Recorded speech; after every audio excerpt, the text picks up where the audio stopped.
Thank you. Please call the roll. Commissioner Nolte? Here. Commissioner Carpenter? Here. Commissioner Thompson? Here. That brings us to approval of the agenda. Is there a motion related to approval of today's agenda? I'll make a motion to approve the agenda as printed. Motion's been made for the approval of the agenda. We'll go into discussion. Are there any additions, deletions, or any other alterations to our agenda as published? Okay. Seeing no comment, Commissioner, you are recognized to close. I close. Please call the roll. Commissioner Thompson? Yes. Commissioner Carpenter? Yes. That brings us to meeting schedule. Mr. Administrator. Commissioners, the next scheduled meeting of the commission will be a business session on Wednesday, August the 11th, beginning at 6 p.m. Thank you. Honorary resolutions, there are none listed on today's agenda. Discussion items, once again, there are none listed. There are no public hearings listed today, and there are no items on the consent agenda. That will bring us to the regular agenda. I see we have a number of people here who have not been here before and perhaps are unfamiliar with our process. I'm just going to give a quick explanation. Today, of course, is a work session. We will be hearing the items on the regular agenda, and we will move them to either consent or regular agenda to be disposed of at the August 11 meeting.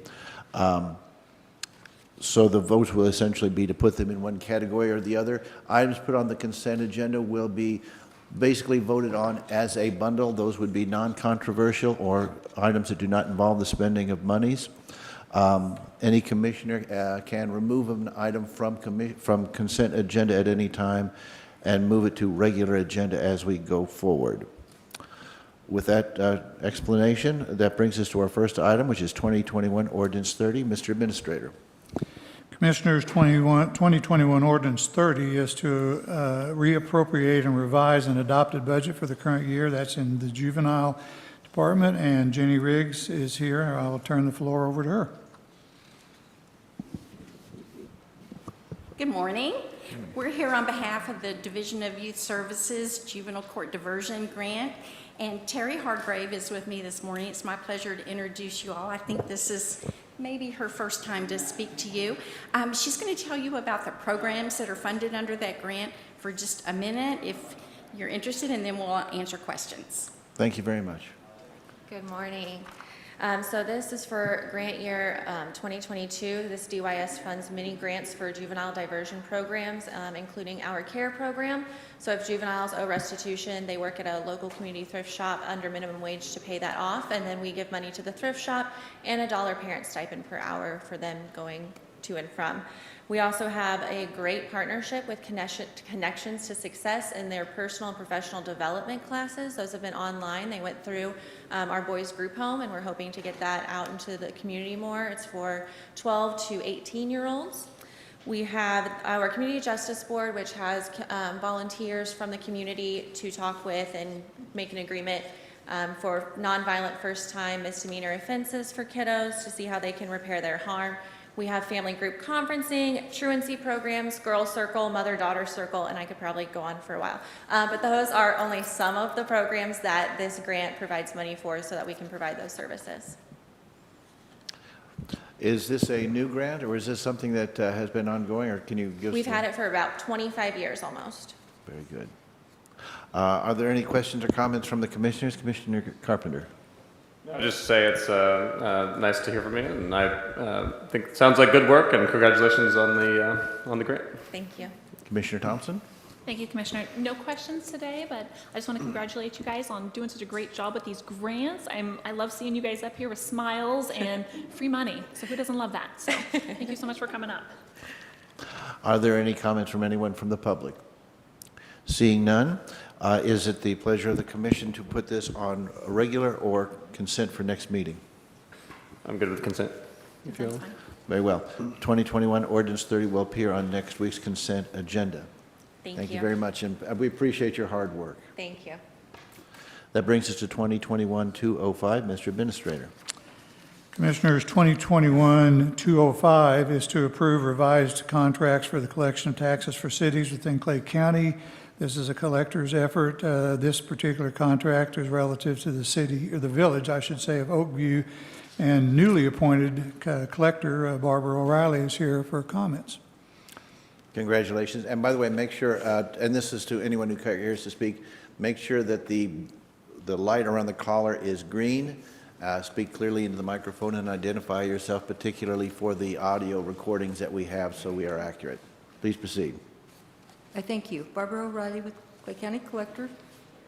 This is another contract with the village for collecting the taxes, and it's the same as the others that have been presented prior. Thank you very much. you. Commissioner Thompson, do you have any questions or comments? No questions. Thank you. Commissioner Carpenter? No, just other than to confirm, this is identical to the ones that have come before it. Very good. Thank you. Thank you. Comments from the public? Seeing none. Is it the wish of the commission to put this on consent or regular agenda? I'm good with consent. Consent? That's fine. Very well. Thank you very Thank much. you. 2021-205 will appear on next meeting's consent agenda. That brings us to a grouping of issues, 2021-206, 207, and 208. Mr. Administrator? Commissioners, 2021, 206, and 207, and 208 are all relative to the purchase and installation of new radio equipment using Motorola as the vendor. Captain Agdarian from the Sheriff's Department is here with further comment. Please proceed. Good morning, Commission. Captain Amy Agdarian, Clay County Sheriff's Office. Before you today are 3 companion items. One is the main item. It is the request for purchase of Motorola radios, and the other 2 relate to that request for purchase. So the Sheriff's Office has been utilizing the Kansas City Police Department radio system for approximately 10 years, and the overall system is known as the Metropolitan Area Radio System, or we call it MARS for short. And the MARS system is utilized by several agencies in the metro area on both sides of the state line. Obviously, there are a lot of benefits to this, you know, having everybody on the MARS system, or so many agencies on the MARS system. On this radio system, there are several algorithms and programming that are used, and they aren't all necessarily the same. So to correct the issue of this, the owners of the MARS system decided several years ago to standardize this and to create an encryption, a standardized encryption system to make sure that everybody was protected the same and using the same kind of algorithm. The deadline was set for December 31st of 2021 for all agencies that use the MARS system to be upgraded to this encryption. So the reason for the request of these, for purchase of these portable radios and mobile radios is that not all of the Sheriff's Office equipment is going to be compatible for this encryption. We have done a top-to-bottom audit of our equipment to identify which portables, which mobile radios can be upgraded, and those have. Many of those actually already have been encrypted, mine being one of them, but not all of them are. And so that's why we have to have the purchase of the new portables and the new mobile radios so that they can be encrypted. This also helps to address the aging inventory of some of our equipment. All right, so the second item in this grouping is going to be the installation cost of the mobile radios, and there are about 75 of those. And the third item is going to be the purchase of a network management client license. And what that license does is it allows the person assigned to our radios, which is actually Sergeant Larry Tarrant, and he's here with us today, as is Sheriff Aiken, who had to step out for a moment. But this would allow our in-house personnel to manage the radios on this MARS system, to add talk groups, to program them, and to troubleshoot them essentially, so that we don't have to outsource that cost to another vendor. So, Okay. I mean, it sounds like it is absolutely a necessary expenditure to be able to go forward. we believe it is, yes, because if we are not using the encryption algorithm, it is going to be difficult and in some cases impossible for us to communicate with other agencies that are using MARS, and that is problematic for officer safety and for the public safety. And also it enables more cooperative, obviously, Of coordination of action of different agencies. Yes. I also noticed that that this is would qualify under the American Rescue Plan Act funding. So it looks as though that this would not, in fact, have an impact on our base county budget, but it would be paid for by one-time monies for this pretty much one-time use. Correct. The sheriff's office has been working with the auditor very closely on this, and he has helped us to identify a source of funding that would not impact our budget, and it does qualify for COVID relief funds. Certainly, I want to point out that the auditor has, in fact, run point on a lot of this stuff, and we certainly appreciate his diligence in researching this issue and allowing us to utilize these funds in a way that is most advantageous for the public that we all serve. Absolutely. The sheriff's office is very grateful for that assistance. Thank you so much for that. This is a project that actually has been on the horizon for a couple of years now, but there just wasn't even the ability to have a discussion about it. So we're very grateful to the auditor for his assistance and to the commission for hearing us today. Are there any questions or comments from the commission? Commissioner Carpenter. No, just to say thank you for the explanation. Had an opportunity to talk with Sheriff Aiken before on this issue, and does sound like it's a necessary upgrade to our radio technology, and look forward to supporting it. Obviously, it's a big expense. We're talking about $800,000, but to Commissioner Nolte's point, feel very fortunate that we have got access to the ARP funds that can pay for this, for this upgrade. So I'll be supporting it, and thank you. Thank you, sir. Commissioner Thompson? Thank you. I have one question. Absolutely. Will this cover all of the radios that need to be upgraded? Will we need to do another one of these, or does this take care of everything? Do we get it all lumped in? This is a one-time solution to our issue. The only cost that will be that we can forecast for future years would be failing equipment that is outside of warranty. But if you'll permit me, I'm going to ask Sergeant Tarrant, how long is the warranty for these portables and mobiles?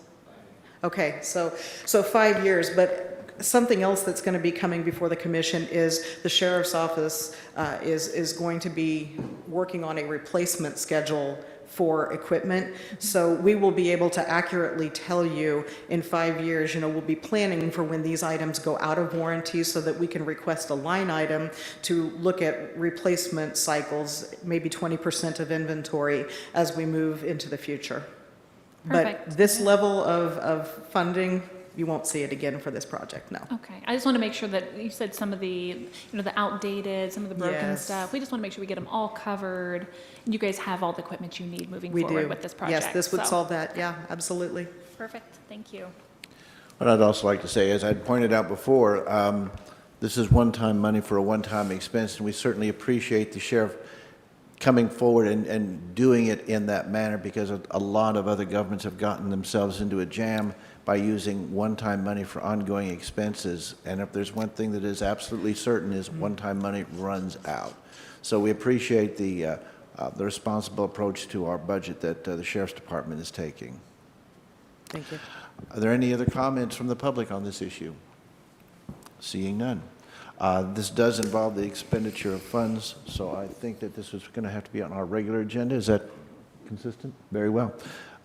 2021-206, 207, 208 will appear on next week's regular agenda. Thank you very much. That brings us to 2021-210. I'm sorry, did I skip one? Yes, I did. 209, excuse me. I was going to catch you on it. I knew you'd catch me. 2021 Commissioners 209 is to approve a service agreement with Tank Management Services. This is a parks request, and Deputy Administrator Kuntz is here to make comments. Please proceed. Donna Kuntz, Deputy County Administrator. Yes, before you is a one-year service, but this is an EPA requirement. It is our tank monitoring service for the fuel tanks at the marinas. Okay. It sounds like a pretty cut and dry thing, and as you say, it is required, of course. Are there any questions or comments from the commission? Commissioner Thompson? No, thank you. Commissioner Carpenter? No, thank you. Any comment from the public? Seeing none. While it is a relatively modest amount of money, I still think that being an expenditure of money, this should go on to regular agenda. Very good. 2021-209 will appear on next week's regular agenda. That brings us to 2021-210. Mr. Administrator. Commissioners, 2021-210 is to appoint a member to the Mid-Continent Public Library Board, and I will turn the floor back over to you. Thank you. Under our new constitution, the presiding commissioner would nominate to our boards and commissions with the approval of the consulting with the administrator and with an affirmative vote from the commission. There is one name that is being considered, and that is Ron Thews. He is currently on the Mid-Continent Public Library Board, and he is, I believe, he is the chair of that body. So it's a very good thing when Clay County can take a leadership position in a regional body. Mid-Continent Public Library Board, of course, extends well beyond the borders of Clay County to Platte, Jackson, and I'm not sure about Cass. Probably so. It's got a large footprint in any case. And it is I think it's a good thing for Clay County to have that particular seat. Ron has served on that body for some time, and he has been universally praised. I talked with the executive director of the Mid-Continent Public Library. He also enthusiastically endorses, as do all the other members that I spoke with on that board. So I think he is, and he is happily, he's willing to serve again. So I would put the name of Ron Thews in that and have that considered for next week. I'll go ahead and open that up for discussion. Commissioner Carpenter. No, just that I agree with your point that when you've got an entity that extends beyond Clay County, like Mid-Continent Public Library obviously does, it's good to have a local person be in a position of leadership on that effort. So I agree with the appointment. Look forward to getting him back on there. Thank you. Commissioner Thompson. Thank you, Commissioner. I think Mr. Thews is a terrific option to continue on this board. I just have one quick question. Was there any other applicants that were interested? No, none that made application. By the way, this might be an opportune moment to mention that we do have a number of boards and commissions. If an individual is interested, claycountymo.gov, our website, is a place where we would be looking for people to make application to boards and commissions as they come up, and they come up periodically throughout the year. But thank you for asking. With that, are there any comments from the public? Seeing none, since he is rather enthusiastically endorsed by all concerned, I would like to see 2021-210 put on for consent, if that's the pleasure of the commission. Sounds Very good. well. 2021-210 will be on next week's consent agenda. That brings us to 2021-212. Mr. Administrator. Commissioners, 2021-212 is to approve a donation in the amount of $20,000 to the Clay County African American Legacy, Inc. Group, and I would ask Dr. Cecilia Robinson to take the mic and make introductions, if you would. And as the doctor is making her way to the podium, I would just remind anyone else who would care to comment on this issue. Oh, just right up. Oh, okay, you've got those. I would remind anyone else to, again, make sure that the light is green on the microphone, identify yourself, the audio recordings, and please speak clearly into the microphone. Thank you. You may proceed, doctor, when you are ready. Thank you. To the commissioners and all guests today. Okay. To the commissioners and all guests today, I would like to thank you for this opportunity for us who are representing the Clay County African American Legacy Memorial to be here this morning to make a brief presentation to you so that you will be able to understand and know a little bit more about our project. Before I say anything, I would like to introduce to you the co-chairs of the program, and you can stand, Harold Phillips and Shelton Ponder. These are the co-chairs of the project. And in the back seat here, Carl Hines, would you please stand? He's one of the descendants of some of the people who are the Hines family members who are buried in the cemetery, Fairview Cemetery. Our lead architect is Stephen Rhodes, and he's here today to give you more information about the project. We are partners with the World War I Museum. We're partners with, let's see, I won't list all of the names that we are partners with, but the Freedom's Frontier National Heritage, and the City of Liberty is a part of it as well. So I'd like to, at this time, give it to our lead architect, Stephen Rhodes. Thank you, Dr. Robinson. I'm behind you all here, controlling the laptop. I just want to give you a brief overview of our project and what we've been working on really for the last 2 years. Research has been ongoing for the last 5. We started our project wanting to learn a little bit more about this area of Fairview Cemetery in Liberty in Clay County. We started off last year with a ground penetrating radar to help educate ourselves on what was underneath the ground. Our vision includes designating this area with some bollards along the east side of the cemetery. We also envision interpretive sign, which we're working on, and those have been ordered. A walkway out into the space with additional interpretive signs and benches, a granite panel with the names of the individuals that are confirmed to be buried there.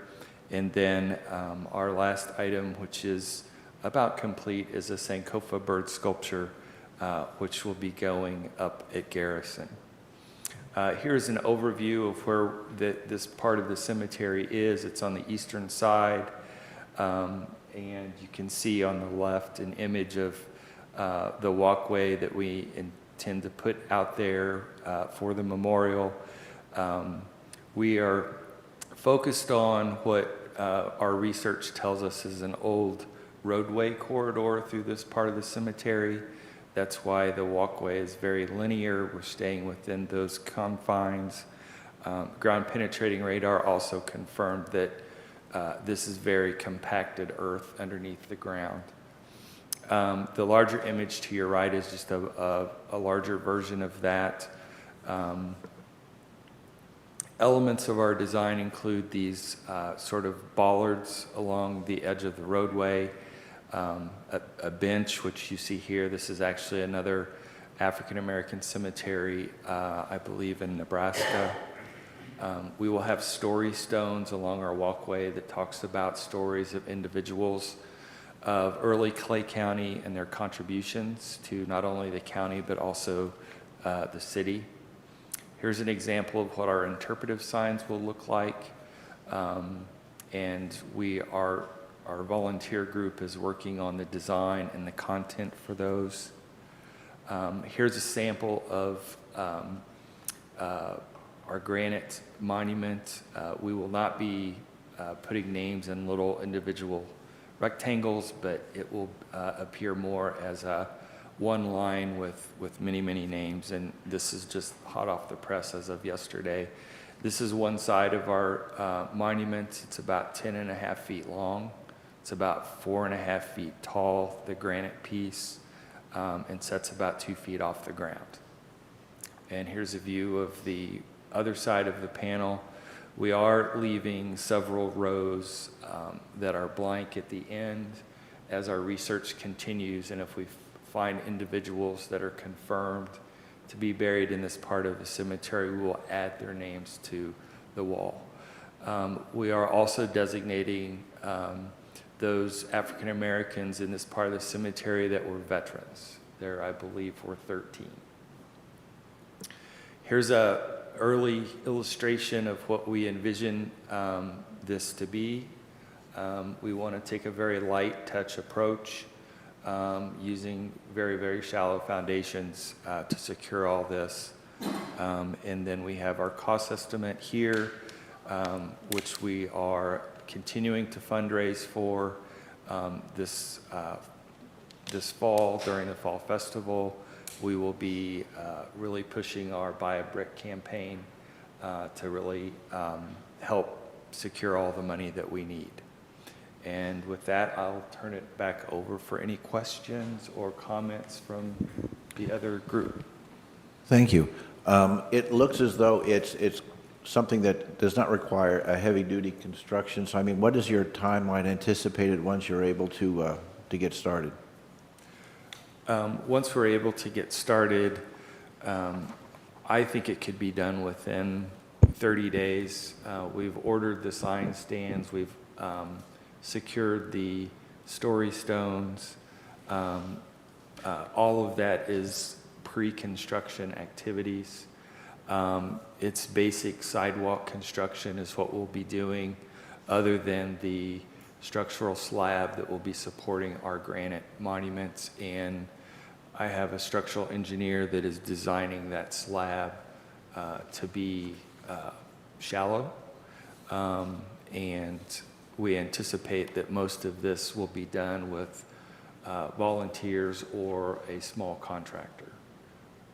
Okay. No, I think it's very nice. I think it's very tasteful and modern. And you were mentioning that the roadway going in there, the sidewalk, goes over what appears to be an existing roadway because of the earth compaction. Is that, I assume that helps to ensure that that does not pave over any individuals who may be buried there, at least to the degree possible?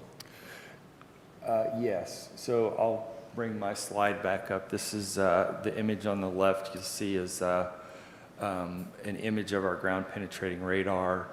And you see the red line that goes through that portion of the cemetery that was drawn on there.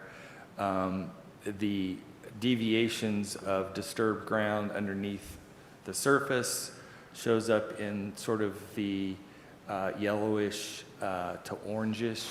The two red circles you see on there indicate those are trees.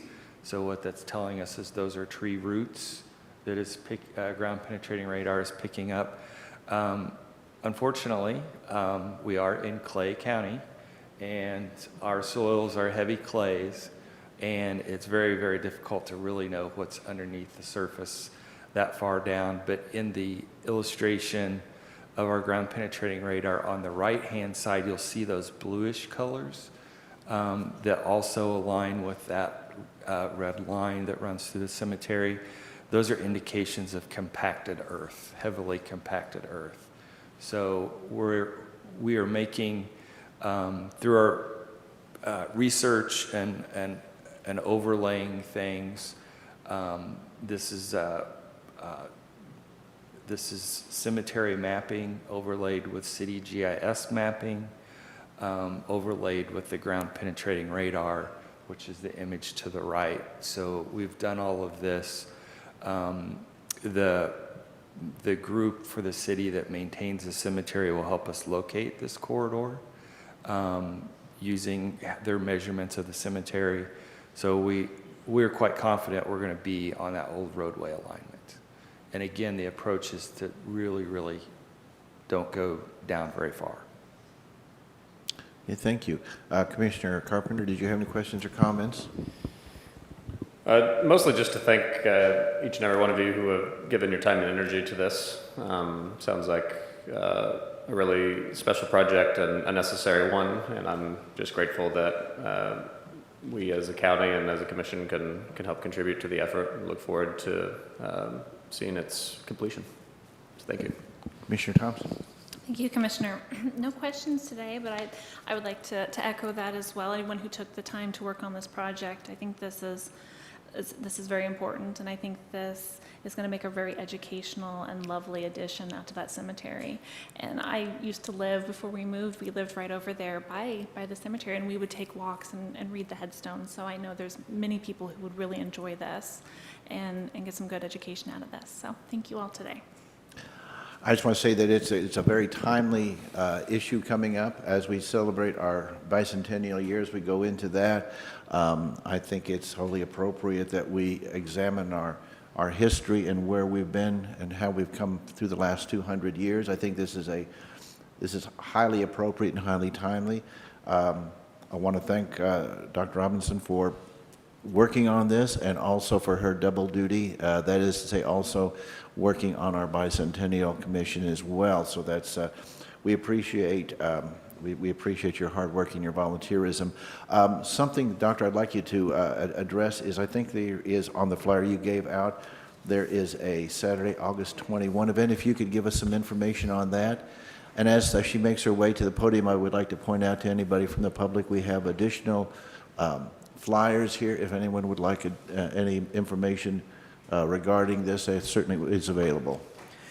All right, on Saturday morning, August 21st, we will have a groundbreaking for this project in Fairview Cemetery. It starts at 9:30 a.m. With the groundbreaking ceremony, and we will have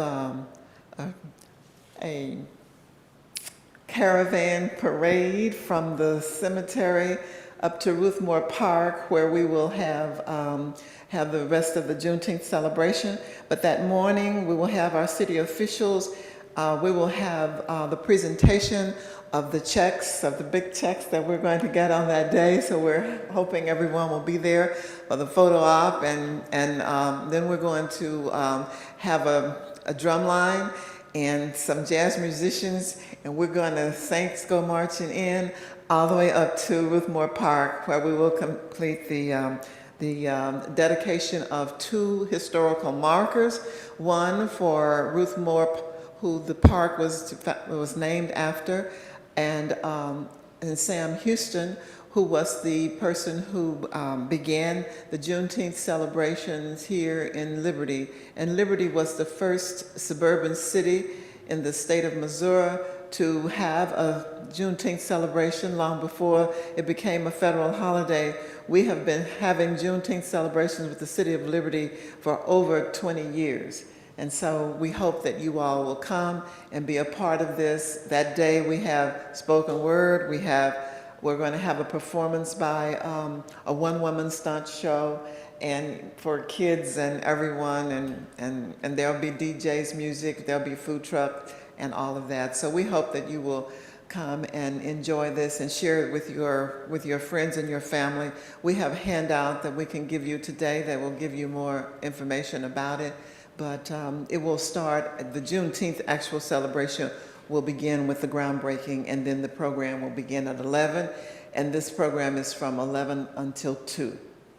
By the way, I'd certainly encourage everyone, including commissioners, to attend that event. I think it's going to be a lot of fun. Yeah, and we hope you're on the truck riding along with us. One last thing, Somebody because want to carry a parasol and we can just walk, you can. But those of us who are older, we can't walk, we have to ride. one last thing is that for those who may be unfamiliar with where the park is, that is just adjacent to the Garrison School. Could you go ahead and just say 1 or 2 things about that, just to promote? As long as you got the microphone, you might as well promote that as well. Okay. The Ruthmore Park is in part of the Garrison Historic District, which takes in 3 streets there. There's Grover and what is it? Prairie, yeah. Grover, Prairie, and Gallatin, and then Main Street. All of that is a part of the Garrison Historic District. And Garrison School Cultural Center is at the top of the hill. At the bottom of the hill is the Mormon Jail, and you look up at the top of the hill, you will see Garrison School Cultural Center. which now has Corbin Theater is now renting from us. They are part of that program, so we're partnering with them. But Ruth Moore Park was established in the 1940s, and it has been for all of the community there since that particular time. And so Garrison School Cultural Center has exhibits. We have a historical marker there. We have owned the Garrison School Cultural Center since 2003, when we purchased it from the Liberty School District. And it is now a quote, museum and cultural center and home for Corbin Theater right now. So you are more than welcome to come, and we give tours by appointment, even though it's COVID and so we can't, but we have lots of exhibit rooms up there and lots of history that you can find out about it. We have sculptures there, we have murals there, and the Sankofa bird sculpture that we're going to install next year will be there as well. So you're more than welcome to come, and all you have to do is just call. We have a website, and it's on the sheet. You can go to it and see our address and find out more information. If you have any other questions, please just let me know. Thank you. Thank you Yes. very much. Oh, just a second. I don't think Okay. any other commissioners have questions or comments yet. If there's anyone else who would care to comment, please come forward and identify yourself. You might know the answer. Okay. Kathy Reinhardt, Clay County Assessor. Can anyone tell me about the rhinoceros that's over in that cemetery?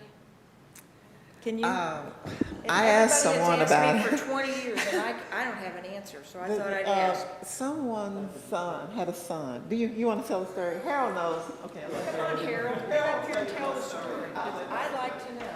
Thank you. Council member, go ahead and identify yourself and tell us your rhinoceros story. Thank you. You can make a big story.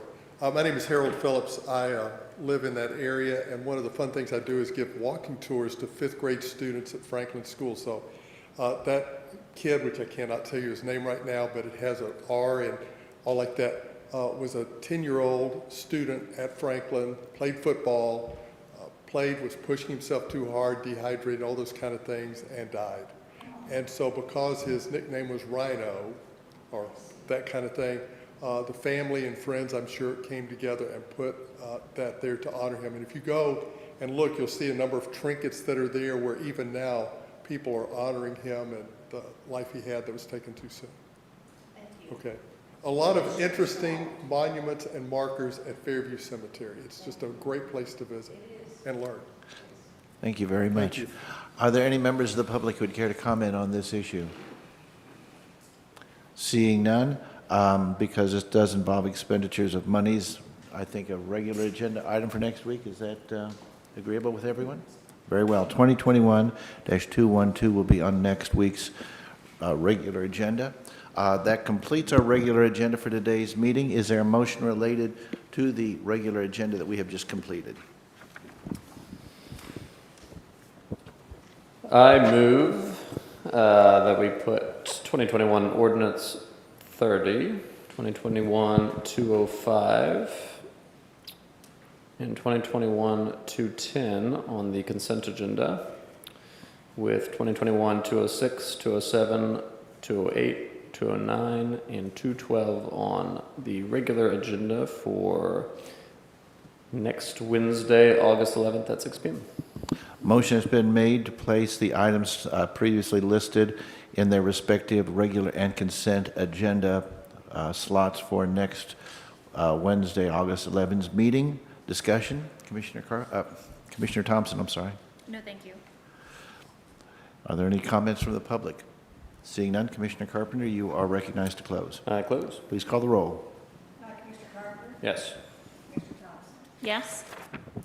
That completes our regular agenda. And by the way, it just occurred to me, since we have a number of people who are not here, I do not vote as presiding commissioner unless there is a tie. Obviously, there were no ties today, so that should not be indicated as an expression of my opinion. It's just the way our governmental process works. That brings us to comments on non-agenda items. Are there any members of the public who would care to comment on any items not covered under today's agenda? You have one? If you do, please come forward and identify yourself. I would like to introduce Curtis Coons.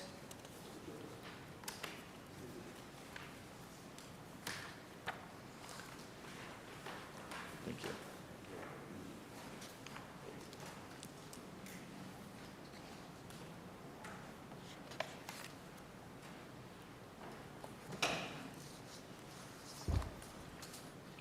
Please proceed.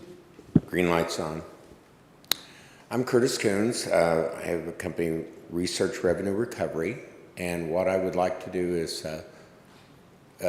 join in an agreement with Clay County. And what I do is go through the different types of revenue that have come through the county, continually come through the county, and make sure that the county is getting all of the revenue that they're due. I'm very non-evasive. When I talk to office holders and the commission, I do it on their schedule and whenever it's convenient for them, but I'm very, very non-evasive. Come in, just find out that, make sure that the county is getting all the revenue that they need. I was an employee, I was the director of assessment for Jackson County for 7 years. In my third week there, I questioned some of the revenue that was coming into my office, didn't seem right, and we found out that they weren't withholding $550,000 additional a year. And as soon as I pointed it out to them, they're like, oh my gosh. And from that point, they've been getting the revenue, and that was in 2007.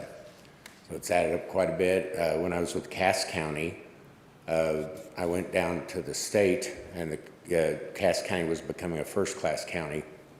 I sat in on a hearing on a bill that addressed first-class counties that were losing revenue, and I had Cass County added onto it during committee, and it was an additional $350,000 a year for Cass County. Going down to Jeff City and talking to senators and state reps is not what I'm wanting to do, though, with your group. What I'm wanting to do is just go through and analyze any revenue that you've got coming through on all your different departments and find out if there's anything missing or if there's a reimbursement from the state that's not being maximized, show you how to do it. And I'm simply on a basis of I get paid money if I find it. If I don't find anything, there's nothing that will be paid to me. Okay. Thank you very much. Thank you. Any questions? We would ask questions for clarification, but part of the issue is if we enter into a discussion, then we've entered into a discussion that has not been noticed, and there may be sunshine considerations there. So we try to kind of keep those boundaries. So if we had questions, it would be more for clarification, but not for the purposes of a discussion. Right. Thank you very much for your time. Is there anyone else present, a member of the public, who would like to comment on any items not covered under today's agenda? Seeing none. Are there any office holders who would like to comment on any items not appearing on today's agenda? Seeing none.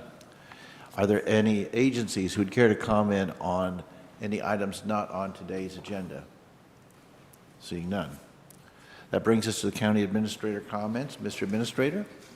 Well, Commissioners, staying on the theme of the bicentennial, I would just do one thing, and that is to remind everybody in attendance and anybody that might be listening either now or later online of the upcoming ice cream social that the commission and the Bicentennial Commission, as well as the County Commission, is going to host on Tuesday, August the 10th, upcoming. It will take place between 11 a.m. and 1 p.m. There will be an ice cream station, truck, if you will, on the courthouse square, and a couple other additional places where people can access ice cream. It's free of charge. It's in recognition and celebration of the Missouri State Bicentennial, which has the anniversary on that particular day. The Bicentennial Commission, established by this commission, continues to meet and discuss other ways to recognize not only this bicentennial, but the upcoming bicentennial of the county. But again, on August the 10th, from 11 a.m. to 1 p.m., an ice cream social on the courthouse square, and in conjunction with that, we will be conducting a vaccination clinic here in the administration building during that same time. So anybody that wants to avail themselves of a vaccination opportunity can do so at the same time on that day. Free ice cream. I like this plan. That brings us to commissioner comments. Commissioner Thompson, do you have any comments that you'd like to make at this time? I don't, but thank you. Commissioner Carpenter. Thank you. Very briefly, just in continuation of some of the remarks I made last week as we continued to deal with COVID cases and hospitalizations rising not only locally but across the country. I do, to my fellow commissioners, we've been invited, Mid-America Regional Council as well as the Kansas City Chamber of Commerce in concert with all of our local hospitals, including North Kansas City and Liberty, but also including KU and others. Chief medical officers from those hospitals will be on the Zoom tomorrow at 9 a.m. To discuss the situation here locally and what response efforts could look like, and just encourage everybody to tune in and see what we can do to stay up to date on that situation. So, thank you. Very good. Thank you.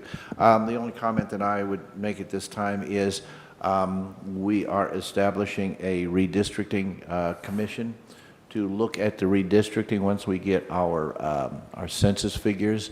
That would be to establish the new boundaries between eastern and western districts in the county. If there's anyone interested in making applications for that commission, they should go to claycountymo.gov, and they will be able to, I think, navigate from there to find an application that they can fill out so that we can be considering all interested parties. That brings us to approval of the minutes. We have 2 sets of minutes. Is there a motion related to those 2 items? I'll make a motion to approve July 14th, a 4 p.m. meeting, and the July 14th, 6 p.m. meeting minutes as printed. Motion is made for the approval of the minutes of July 14, 2021, 4 p.m. and July 14, 2021, 6 p.m. meetings.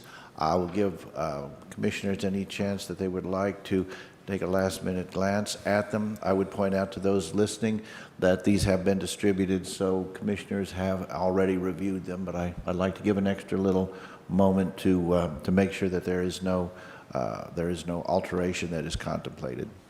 With that, Commissioner Carpenter? No comment. Very well, Commissioner Thompson, you are recognized to close. I close. Please call the roll. Commissioner Thompson? Yes. Commissioner Carpenter? Yes. Thank you. That brings us to written reports. I see that it appears that we have written reports. Would the clerk please describe those? Yes, this month we have 2 written reports. One is the July monthly report on revenues and fees collected from the clerk's office, and then the other one is a July monthly report on the auditor's cash basis from the auditor's office. And I believe each one of you have a set in front of you. Very good. Thank you very much. Are there any additional written reports? Seeing none. That brings us to executive sessions. Our meeting today was noticed up for legal, real estate, and personnel. Is there a motion related to our executive sessions? I move that we move into executive session under those 3 categories, RSMO 610-021, and adjourn therefrom. Motion has been made to go into executive session under Missouri Statute 210.021, legal, which is sub 1, real estate sub 2, and personnel, which is sub 3, and to adjourn therefrom. Discussion, Commissioner Thompson? No, thank you. Any comment from the public? Seeing none, Commissioner Carpenter, you're recognized to close. Close. Please call the roll. Commissioner Carpenter? Yes. Commissioner Thompson? Yes. Very good. That brings us to adjournment. We will go into executive session and adjourn therefrom. Thank you very much.